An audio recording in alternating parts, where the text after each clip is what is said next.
This is what the church won't say. Where we have difficult conversations at the foot of the cross. And today you are in for a great conversation. First, let me introduce myself. I am your host, Nathaniel Plenty. To the lady to my left here is Queen GerVaise Guyton, who is also a public speaker and author. You're not going to want to miss this one. We're going to get into her story, how she was molested for years by her godfather, who was a pastor. Stay tuned. We're going to talk more about it right after this shameless plug. Your bricks in danger, your chicks in danger. See, he will change ya if you come hang with us. So put that weight up and get your weight up. We not haters, no, we just dangerous.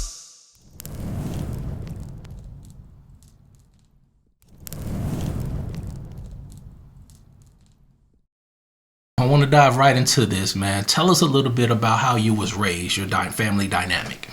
Well, I was raised in a single family home. I knew my dad, but he was not physically in the home with us. And we, my mom, she had her degree. We had been, I remember very young, she left an abusive relationship with this man that she was dating, and we were about maybe I was 3 years old. Wow, and you remember that? Yes. That says a lot. Because I remember us having to leave because he was so abusive one day. I had no shoes on, and my mom grabbed me and we ran to go to the payphone to try to call my uncle to come and get us. Wow. And I remember him saying, "No, I don't got time for this today." And he didn't come and get us. Your uncle did not come and get y'all? Did not come and get us. Was this a habit, or this something that would reoccur from time to time? But it seemed like that. That's one that stood out. Okay. I'm sure there was multiple times that took place, but that one stood out because my sister, she was only like maybe one. And the boyfriend sat my sister on the top of the stairs. So I remember that vividly. Gotcha. And I remember after that, we left shortly after that. And we started going back to this church, which was right around the corner. Okay. And so we first started when we was 3. We came back, I think I was maybe like 5 or 6. Okay. And we were there at the church until my departure in 2001. Oh, wow. Okay. So the church is where your godfather actually preached. Am I correct? That is correct. He was the pastor of that church? Correct. Okay. So tell us a little bit about the development of that relationship and him becoming your godfather. How did that take place? Well, see, this particular guy that my mom was dating was abusive and came to the church one day. And he was like, you need to tell the wife of the dirty man, you need to get your black dress ready. Okay, so I got to stop right there. So when you say dirty man, we're talking about your godfather and this pastor that used to abuse you. That is correct. Okay, so I want to make sure the people know who we're referring to when we use that term. Yes. All right. Go ahead. And when he said that, he said he came to the church with a gun and said he was going to kill my mother. Oh. And so I remember the dirty man confronting him and told him no, he needs to leave. And he left. He got into his car and the boyfriend actually left. Okay. So that in my eyes was like, oh my God, he like actually showed up, right? Exactly. The dirty man became the superhero in that moment, right? So, and especially since my uncles didn't really show up, right, to stand up against the man. Get it. So he really became this person in my life that I respected. He was a multimillionaire, so the people in the community respected him. So it was very awesome, right, to have this male figure that stood up and had been very active in our family life. We were able to then move, and we moved into one of the houses of the young ladies, the mothers of the church, and my mom got our first apartment. He helped assist in that process. Wow. So it really changed the trajectory of where we were. And so for me, I had so much respect. He was instrumental in helping you guys. Exactly. So it actually helped you, in a sense, put your guard down and just embrace him as this awesome family member, kind of. Exactly. And also a leader in the community. Exactly. And so I saw him as my father, my godfather, even though I had my biological dad. Okay. He was very active, and that's the reason why I, trusted him. So let me ask you this. When did that begin to change?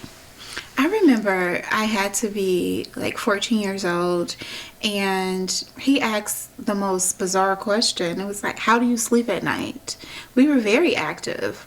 We stayed at the church a lot, but we often spent nights at his family's home with his girls, his daughters. So with his he was married, right? He was married, correct. So he was married, so you would spend the night with his daughters. I guess you would play with his daughters, hang out with his daughters? Yes, we were.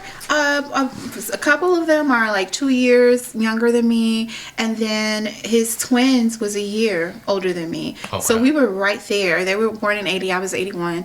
And so we frequently went over there. So that was odd because for as long as I can remember, we were pretty close to his daughters, and we would often spend nights at his house. And I was like, with pajamas? He was like, referring back to the question, right, how do you sleep at night? How do you sleep at night? With pajamas? And he was like, no, you need to let your body breathe. You need to make sure you have no bra, no panties on. Let your body breathe. They've been all cooped up all day. And I was just like, oh, that's weird, but okay, whatever, right? So it started off with that first inappropriate inkling, like, something's not right with that. And it just continued to build on. Now, did your mom know about that particular conversation you guys had? No, she was not around at that time. Okay, did you tell her? I didn't say anything because I felt like, oh, okay, well, as a father figure, maybe you're just giving me information, right? It wasn't that deep, right. And so that's when it started off with that type of conversation, and then he kept asking, I think you should let me take your virginity. What? You're disgusting and old. No, you're old. Whoa. How do we jump from what do you wear at night to you should let me take your virginity? Well, he was saying all that I've done for your family, it was something that he was owed or entitled to. And I was like, no, I want to wait till I get married. I don't want to have sex. So paint that picture for me. Where are you guys at? How is that? Paint the picture of when he's proposing to take your virginity. Is this because it seemed like it's all of a sudden? Was he warming you up to that? Is this a general conversation or what? I believe the warming up was asking how did I sleep at night, Gotcha. Right? To then talk about, oh, you need to let your breast and your vagina breathe, right? So I feel like that was the grooming aspects of it. That it was that type of questioning. And for me, raised in a church, a very religious environment, my thought process was, I want to wait till I get married, right? That's the whole process. Save yourself, wait till you get married. And so even with that, my mother and the dirty man did not know that I actually was not a virgin at that time. I had tried. Whoa, you kind of said something. Did your mom know that he proposed to take your virginity? Did he ask to take your virginity? Yes, this was an ongoing for almost a year. He kept asking.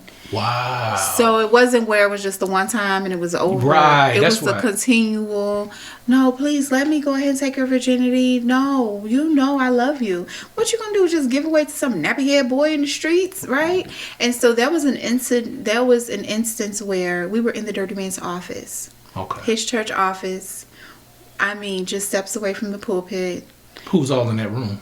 It was actually me, my biological mom, as well as the dirty man. Wow. And he was like, no, let me just take your virginity. I know what I'm doing. I've been doing this. And I'm just like, no, I want to wait till I get married. I still, at that time, didn't even disclose I wasn't even a virgin. But it was just like, I was so traumatized. My first experience with my little boyfriend at 13, I was like, oh no, they ain't got to worry about me. So for me, I wasn't interested in even engaging in sexual behavior at all, because I was like, this hurts. This will never feel good. I'm good. Gotcha. And you wait till I get married. And they didn't have a clue that you was not a virgin anymore. Exactly. Gotcha. So they didn't even know at that time. So even when he kept asking, I'm like, no, that's disgusting, no.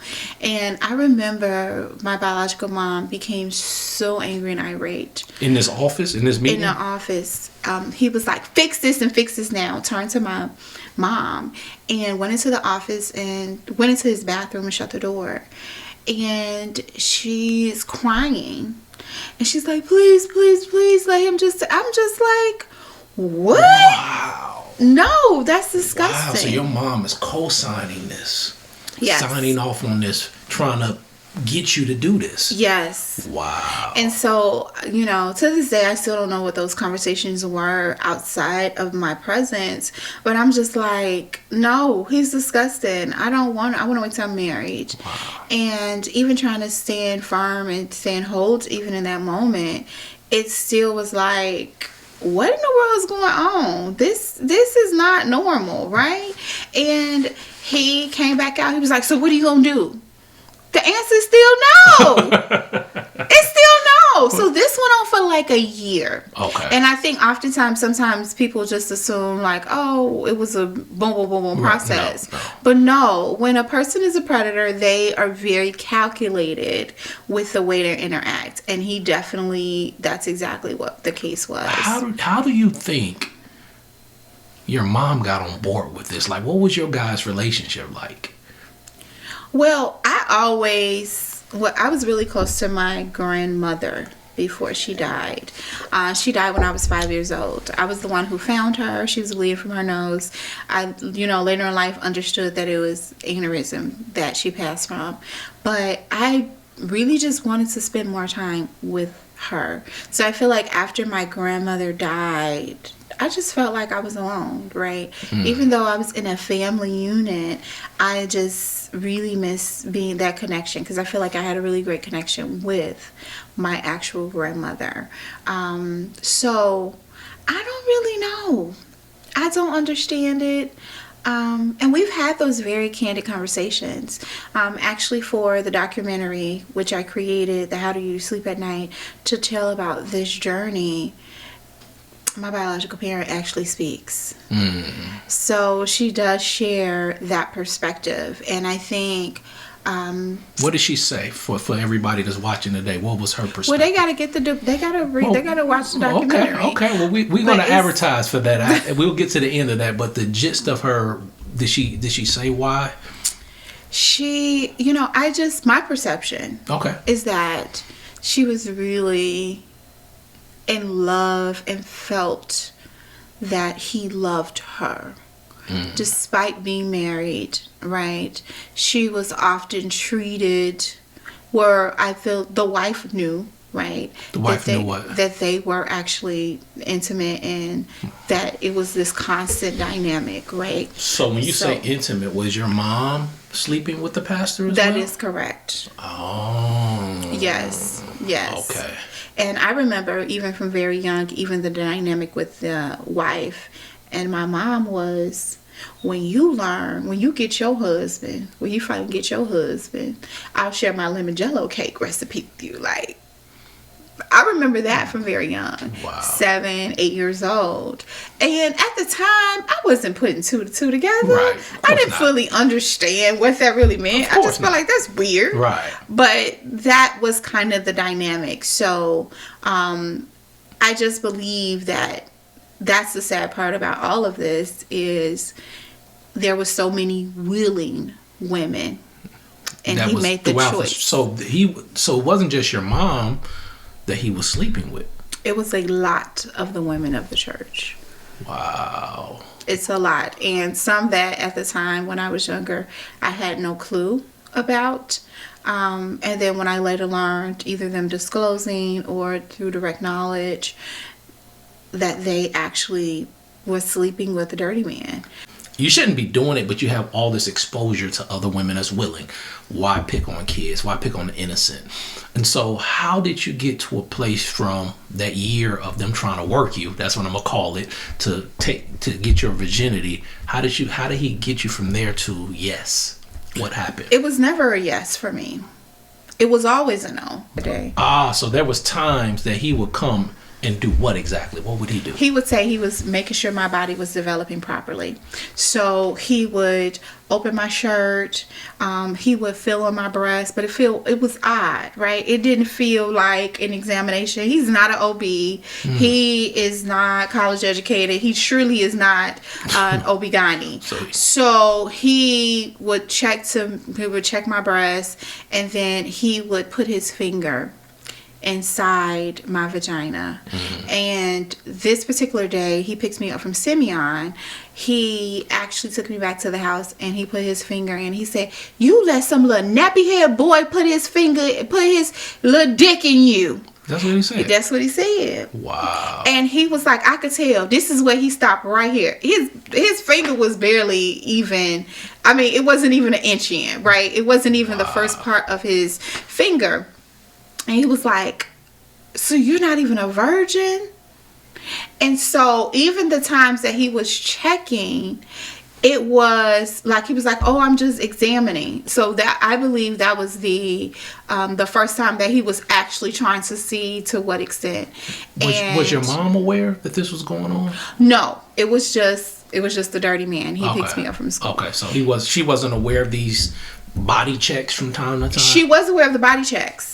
The first time of the body check was when we were in the apartment, and I can never forget, I had pink and white striped sleeper. I can see it to this day. We was in a 1-bedroom apartment. I was on the couch, and I was awakened from the couch, and that's when he said he needed to check my body, and my biological mom was standing there. Wow. So this is the first time this ever happened? That was the first time. That was in the apartment. And this is, explain, what exactly did he do this time, the first time, in front of your mom? In front of our mom. He actually was feeling my nipples, and he was like, "See, I just want to make sure it's developing properly." Like, he was, now I'm like, no, that was straight creep move. That is not normal. Even then, he was making sure that I was not sleeping with my pajamas, right? So it started off with, how do you sleep at night? You shouldn't be wearing your pajamas. So it was this constant buildup and preparation for what he expected when he showed up. Wow. So can you lead us into, or explain the first encounter you had with him sexually? What was that like? The first time the actual abuse took place, that he actually full-blown raped me, I had to be like 15 going into close to 16. Wow. Okay. So it was over a year. So it wasn't just one day and right. No. He was preparing you for the process. So once he had sex with you that first time, how often would he come and have sex with you? Well, I don't say have sex. I say rape. Absolutely. Right? Because I get a lot of times that's where people feel more comfortable, right? I get it. No, the rape, the constant, and it was serial rape. So oftentimes it would be 3, sometimes 5 times a week. So it was very frequently. And there would be times that my biological parent would be like, "Go take your shower. He's on the way." He would come to the house. He was like, "I want you to come outside naked, wearing nothing." What? Just wear some pumps and come outside naked in the house. And get into the car? And get into the car naked. And you would do this? No, I would take for me, I would put on a trench coat or something, because I'm like, I'm not walking outside naked. Wow. My neighbors could see me. Right. That's what I was wondering. Like, they know me. Yeah, he's bold. No, but that's the type of things that he wanted. And even with that, it wasn't "Oh yeah, sure, I'll get right on that." That was never the case. It was all just like, "No, this is what you're supposed to do. Get up. I told you to get up," right? He can come over 2:00 in the morning, and my biological parent, "Did you take your shower? He on his way. He said he coming. He said he's coming." Come, or just in the middle of the night. So it became a routine. Wow. At night, you make sure you take your shower. Because he may come. And ready, because he may come. Wow. And he will come and frequently just rape me in the room, on the floor. So I felt like there was nothing I could really do. That's what I was going to ask. I mean, was it to a point where you was fighting him, or you just surrendered? It was always a fight. Okay. Oh, I was happy to have my cycle. Now most people would be like, "Oh Lord, no." I was like, yes. Okay. But even then, he didn't really care, because then if even if I was on my cycle, he was like, oh no, that's unclean. If you, like, you're raping a kid. How do you justify? You have a whole wife. What is you doing, right? So even with him, that was his justification. So for me, I was excited when my cycle came on. But even then, he'd be like, oh no, he would still force me to give him head, or it still wasn't a safe space. But then at least it wasn't that level of rape that day, right? So he just did not. He didn't care. Because you mentioned something earlier. You said something about your sister also. He was molesting her as well. Yes, it started when she was 12 and I was 14. Now, how much younger is your sister than you? 2 years. Okay. So it started when she was 12. Was you aware of that? I did not know. When I learned that happened to the abuse was happening to her as well, is when I had finally disclosed to a friend. And when I disclosed to this friend, he was like, we have to check to see if something happened with your sister. I was like, no, that wouldn't happen to my sister. Now, how old were you at this time when you was? At this time, I was 19. Okay. So you had been experiencing this for 4 to 5 years at that point. Okay. Correct. And so you checked with your sister? And so we went. It was Father's Day, 2021. I'll never forget it.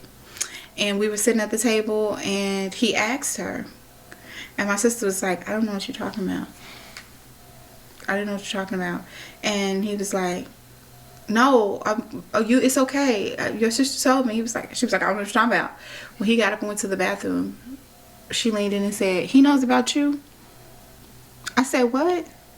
He was like, he knows about you? And I was like, what you mean? She knew.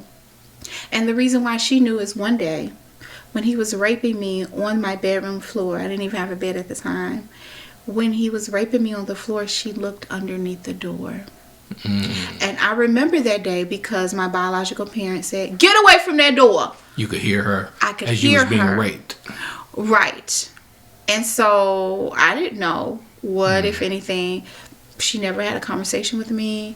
It was never disclosed. I'm going to stop you there because I wanted to hear this anyway. What made him stop? What came to a He didn't want to stop. Well, I'm sure. When I learned about my sister, it was full-blown war. For me, that's where my strength came from. So when you learned he was still raping you at that time, Right. All of this was still continuing to go on, even at this time. Okay. So what made it come to a halt? Well, for me, he was out of town at the time, even when I spoke with my sister. So that week before leaving, he told me to come outside, and he drove around for 2 hours, Southside Chicago, looking for this man that was on drugs, for him to rape me in the back seat of his Yukon Denali. Whoa. He was looking for a man. A particular man to rape you. And I assume he wanted to watch you be raped? Exactly. He knew the man. So he knew the man. I didn't know the man personally. Okay. I still never met the man. Don't have a clue who the man is. But I know him by the name he called him. So he drove around for 2 hours. Wow. Looking for this man so that he can get high. Not the dirty man, but the actual man to get high and rape me in the backseat of his Yukon Denali. Wow. He drove around for 2 hours, couldn't find the man. And he was like, that's okay, I'm going to find him. I'm going to find him. I'm going to find him.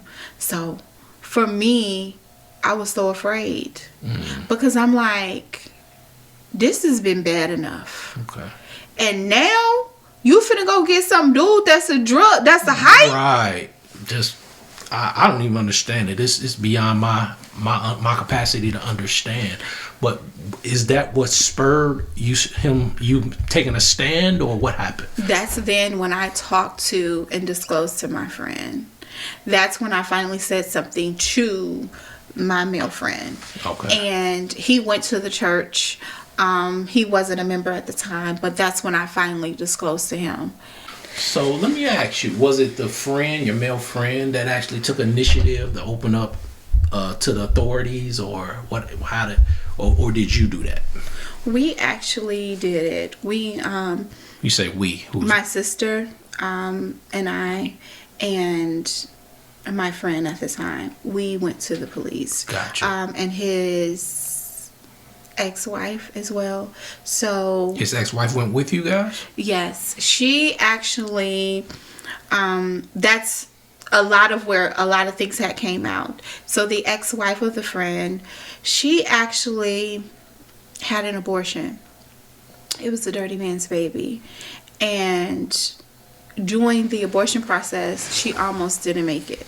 Wow, I'm so sorry. The ex-wife of this friend, Of my friend. that was going to your church, Correct. was also sleeping with the pastor. Yes, now she was older, so I don't know at what point it started with her. So I don't know if she was underage or not. Right, but he was sleeping with her and got her pregnant and had an abortion.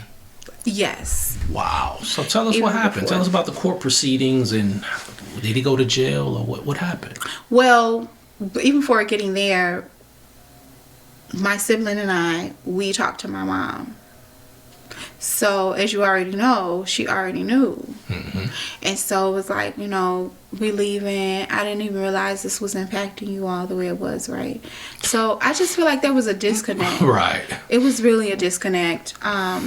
And lack of really acknowledgement of her role in this process. And so we were all supposed to go together to the police station. My mom didn't show up. Really? Yeah. My mom didn't show up. So she had talked to another mother in church and disclosed at that point that she also had abortions from the dirty man. Your mom? My mom. You said abortions in plural.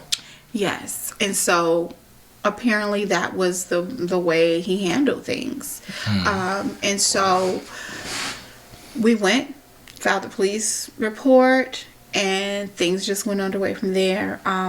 He came back from out of town. He was out of town with his family, with his wife and his biological children. And that's when he was informed and knew everything was out. Mm-hmm. One of the mothers of the church, she officially resigned. And when he came back, she had met with him that morning and said, there is women in church, there's some young girls in church saying that you've been raping them for years. He was like, those are lies. They just telling lies, mother, just telling lies, right? Completely trying to dismiss it. And so she came back for evening service. And my sibling was standing at the altar. And she was facing the mother of the church. And he whispered something inappropriately. I don't remember the exact words he said. And her face completely changed. That's when the mother got up and said, she knew. This is the one who said it. And it was also... And so when they came and got me, I wasn't physically inside the church. I was across the street at the car wash that the church owned. Came over, and that's when the dirty man was sitting in the pulpit. In his actual seat, his assigned seat. We were standing around, and that's when he said, yes, mother, I did do this. They're not lying. This is all true. So he owned up to it. He owned up to it. In the pulpit, he said, I'm going to get help. I'm going to do what's right, mother. I need help. I need prayer, right? He just making his whole case in the pulpit. And it was so overwhelming. And he just was apologetic. Wow. Do you think he was trying to play on y'all feelings because he knew you guys went to the police to try to get mercy?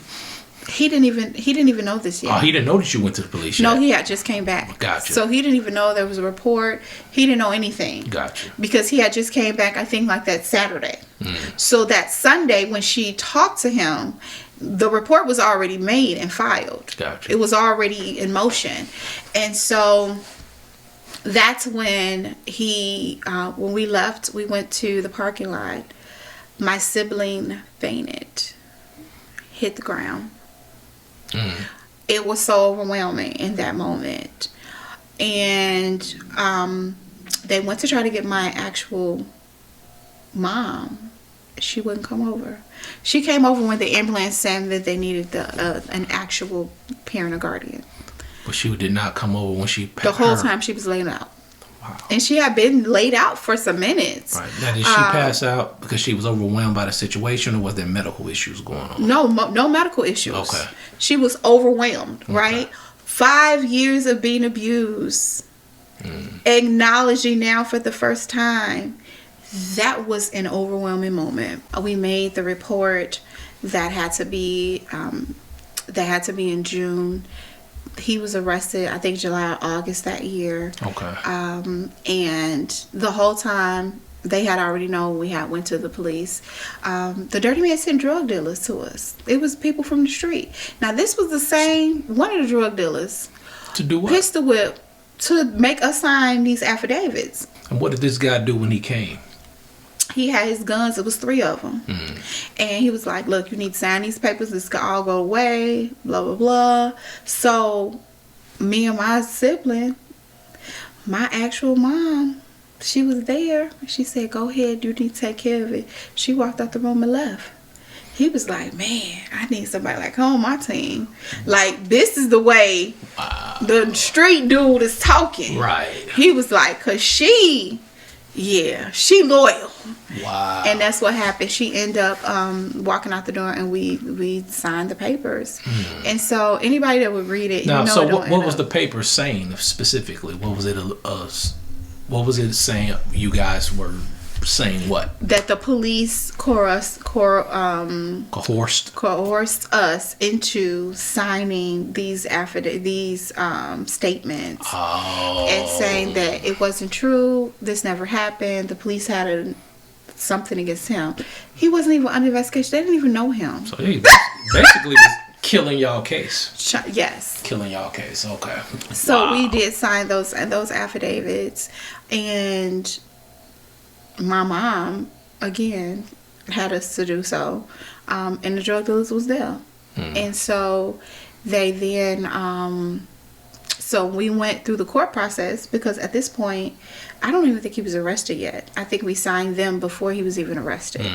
So they already knew what was coming down the pipeline. And so when I actually got the case records, his wife, so the drug dealers came to the house, but his wife is the one that faxed it over to their attorneys, right? So I have the whole case files, the records, and what took place. And my biological parent testified against my sister and I, said it never happened. That she checked our underwear, so she knew. I was like, baby, you better than CSI, honey. You got some advancements that don't exist. Right. She said, no, I'd washed their laundry. They wasn't even having sex. So, and to read that in the transcript, and some of the other people that testified against us, and it was just, we felt alone, right? We felt like the world was against us, because the reality is the people in our world really was. So was he tried? Was he actually tried? Or? We did go to the court process. Okay. Yes, the judge went off the record.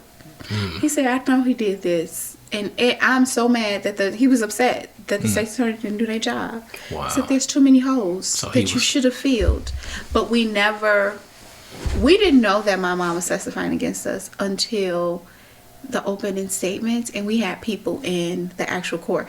So we physically didn't have a clue of what was going on. Right. And so I didn't really hold my parent accountable from the standpoint, I didn't feel like that was really her, right?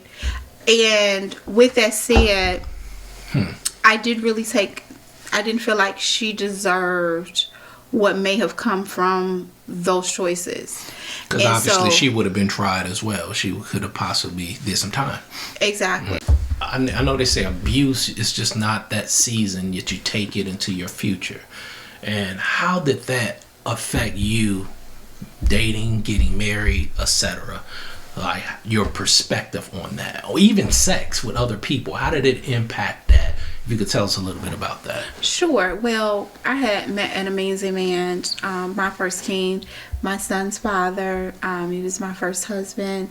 He was phenomenal. He was there at every court date. He was in the gallery. He was coming off work and he was there. He was that level of support system for me. And it was difficult. I said, Lord, he had to really love me. Because it was a challenge. Really? Even for me, when I started art therapy, right after the trial, I was still going to work. I worked at a lab up north, and they told me, they was like, look, ever since this trial process, you have completely changed. You coming in and doing your work, that's not our issue. We're concerned about you. Your well-being. Your work hasn't been affected. I was still going in, killing and doing what I'm supposed to do. But they're like, we really think you need some time to go to therapy, and you're welcome to come back. So I went on leave. So I was like, let me go on and check out this counseling stuff. Let me see what's going on with this, so that I could figure out and then get back to work, right? Let me have a quick session, then I can go ahead and get back to work. I even never went back to that job. I did not even realize how much I had in. When going through counseling, I was dating Ron, and one of the things that I would often do from very on, when we first start talking, I would get on the floor in the middle of the night. Like, I would start off sleep on the floor, cuddled up in the bed with him.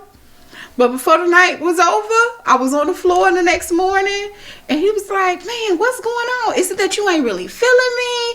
Are you saying you like me, but you really don't? So we had a whole moment before. We had an argument about it before going to counsel. I was like, this man tripping. So I took it into the session, and she was like, well, let's explore it. As I began to delve, and as I began to work on it, I recognized that really came from the dirty man. He was the only other male that slept in the bed with me. So my body was still trying to protect myself. That's the reason why I kept getting on the floor. Wow. It had nothing to do with the person I was dating at the time.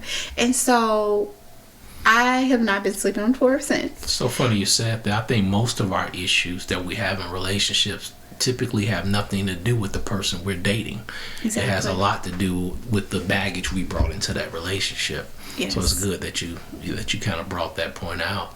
Did you guys eventually get married? How did that go? Yes, loved it. Really? Yes, we were together for a total of 13 years. Awesome. And he passed away. That's the only reason why we ain't together today. Oh, I'm sorry to hear that. But he really helped me work through a lot of those issues. And one thing I loved about him is when it came to the sex element, if there was a moment that we were being intimate and I checked out, right? If there was a trigger, something that happened that he did or moved, and I checked out, he immediately stopped. Really? It didn't matter. It could have been 2 more strokes and it was done, baby. But he stopped. So I want to, if you don't mind, explore that a little bit. What was some of the triggers? What were some of the things that were happening that was kind of sending you off? What was going on? There was a lot of triggers because it was serial, right? So for me, it could be just the way he may have grabbed my shoulder, right? Or a word he said. Wow. A tone. Oh Lord, I used to have triggers like crazy when I was in public spaces to smell the cologne the dirty man would wear, or if you smell it on someone else, it would. Wow. Trigger.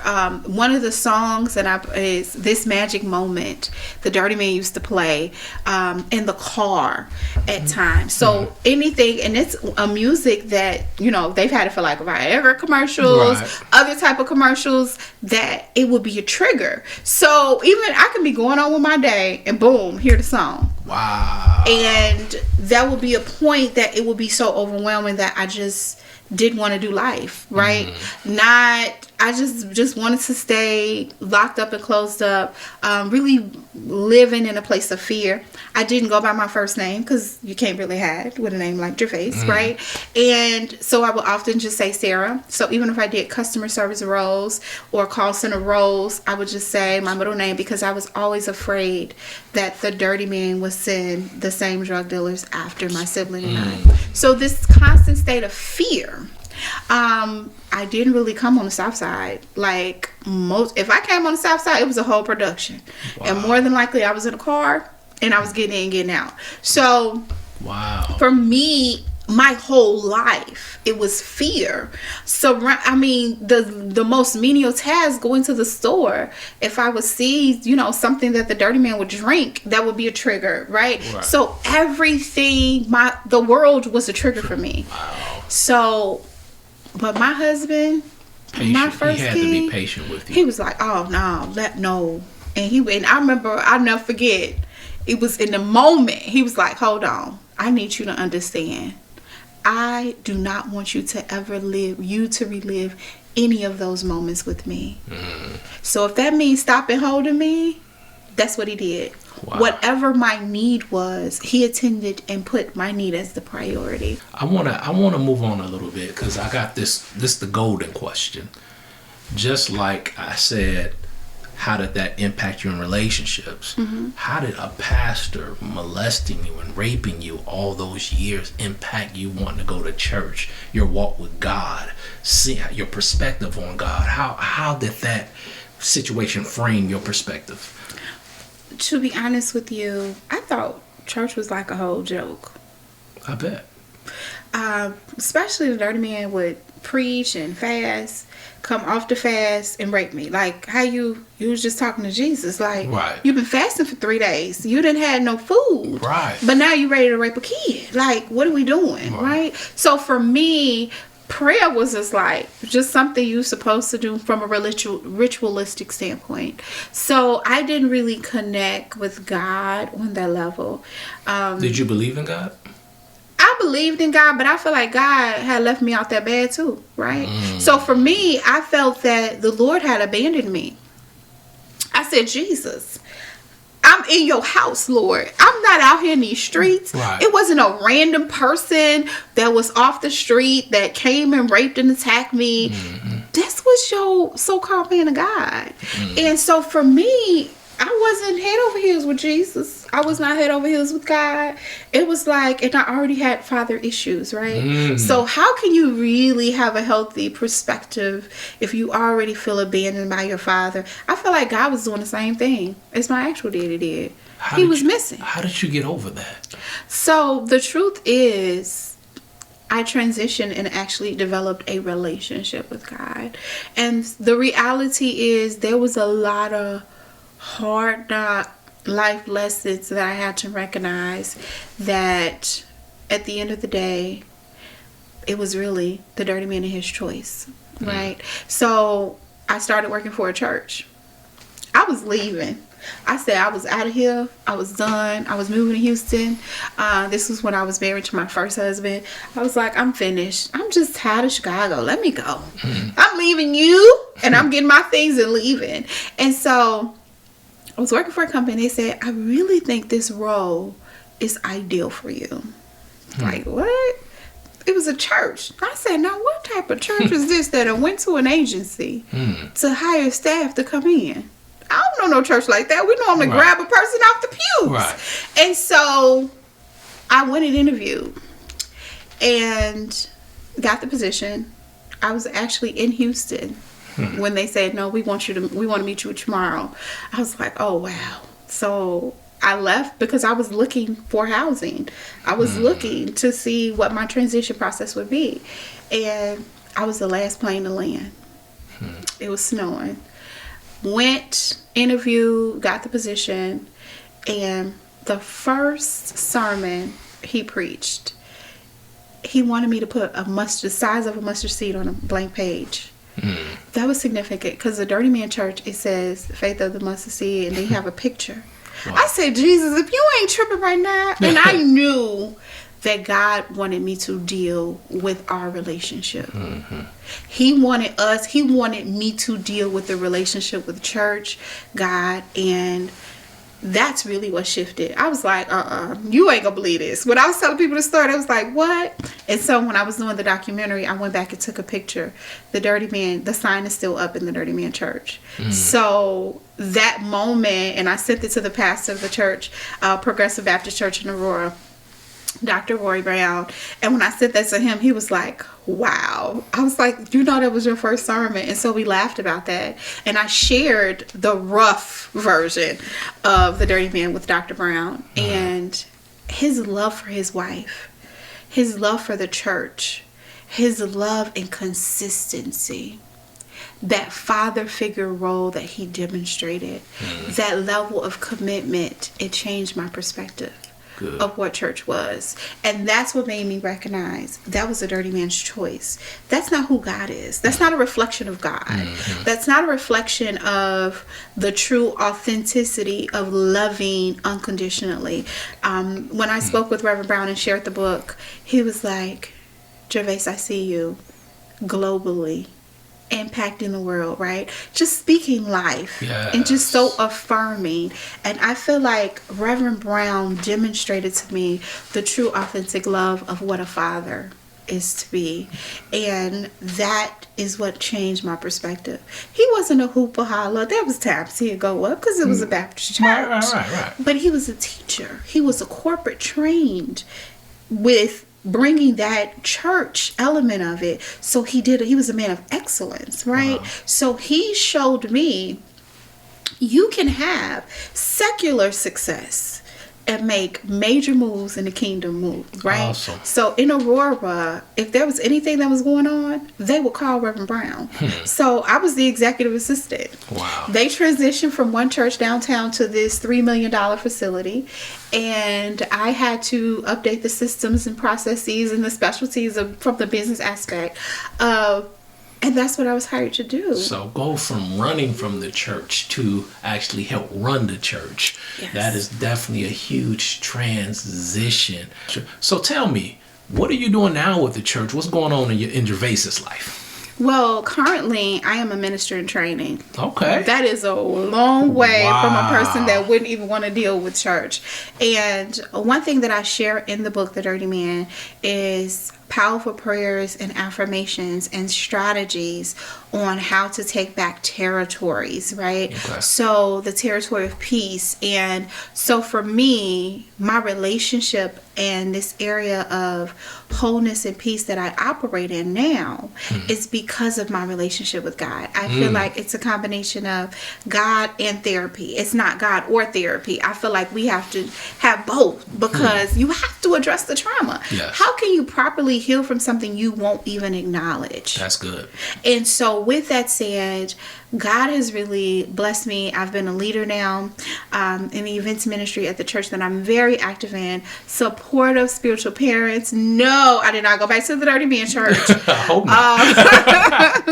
But I am now active in church and making an impact for the kingdom of God. And really, I recognize that my testimony is truly the miracle working and just the restoration and the healing that takes place when we yield to the process. Yes. And really develop a relationship, right? I'm not religious. This is what we do. Right. I rock with God for real, right? It's not just what is presented. And I think that experience growing up with the Dirty Man, with the way my biological parent operated, make me even more aware of I want that authentic relationship. Yes. And I know people connect with that. And I want my child, the fact that I can speak and he knows that I'm not just saying one thing, but it's what I live when I'm at home. That speaks volumes to me. Yeah. Tell us really quickly, give us your social media accounts, how people can get in contact with you, how they can get your book, your documentary, all that good stuff. Yeah. My website is queengervaise.com and the social media links are all there. Okay. Instagram as well as Facebook. And the documentary has not been released publicly because we have submitted to some of the film festivals. Okay. Yes. So with that said, some things have not been released publicly, but the trailer is there. Absolutely. And again, I want to promote her book, The Dirty Man, by Queen GerVaise Guyton. You can actually purchase it on Amazon. I will have all that information in the description. And I also want you guys to go ahead and hit that like button, that subscribe button, and share this with those that need it. And we will always say what the church won't say. Till next time, we love y'all.